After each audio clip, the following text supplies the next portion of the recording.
All right, we've reached week 5. That means there's 1 week left for both parties to make their final pitches. Now, note, I didn't say we've got 1 week left before Australians vote, because already tonight, almost 22% of enrolled voters have voted.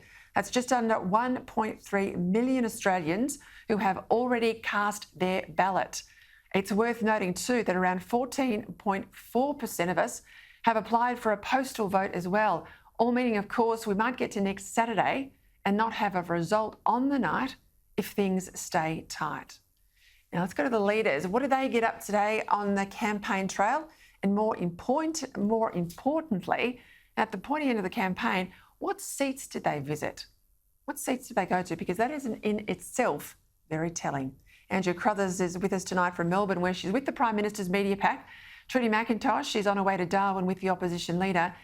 Andrea, the PM made his 4th visit this morning to the very marginal seat of Chisholm, held on a whisker of 0.5% by Gladys Liu.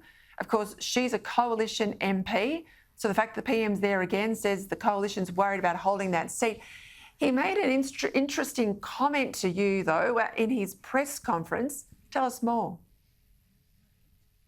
Peter, it was interesting. We saw a personal concession from a Prime Minister who is undoubtedly under pressure, because in this contest of character, Scott Morrison's opponents have argued many things: that he is too slow to act, that he's someone who fails to take responsibility. And so much through this campaign, when asked difficult questions, you hear Scott Morrison respond saying, Australians know. So when you look at that, and then off the back of yesterday when he avoided that what could have been a messy confrontation with a former diplomat, I thought it best to ask Scott Morrison, well, you keep telling Australians what they know rather than perhaps listening. Is that part of your problem? It elicited quite an interesting response, Scott Morrison saying that, look, he can be a bit of a bulldozer, and if re-elected, things would need to change. You'd have to say it was quite a defining moment in the campaign, but will it be enough to shift the dial? As you said, 22% of Australians have already voted. There's just over a week left to go.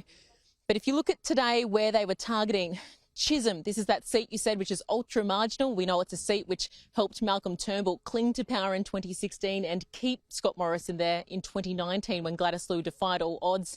Can she do it again? Time will tell. So in Chisholm today, before going to McEwen, this is a Labor-held seat which they're hoping to be able to flip along with Corangamite. And today we've landed in Casey, which the Liberals are fairly confident of hanging on to.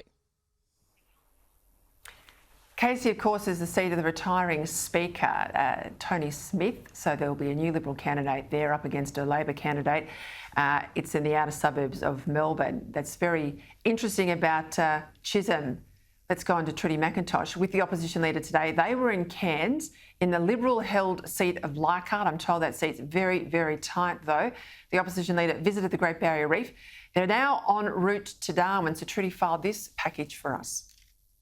Peter, Anthony Albanese has spent a second day on the ground in Queensland. Here in far north Queensland in Cairns, he has been out off the coast of Cairns this morning, taking a ferry out to Fitzroy Island. The idea there was a beautiful, picturesque backdrop for Labor's announcement for the Great Barrier Reef, millions of additional dollars going in to try and protect the reef in the longer term.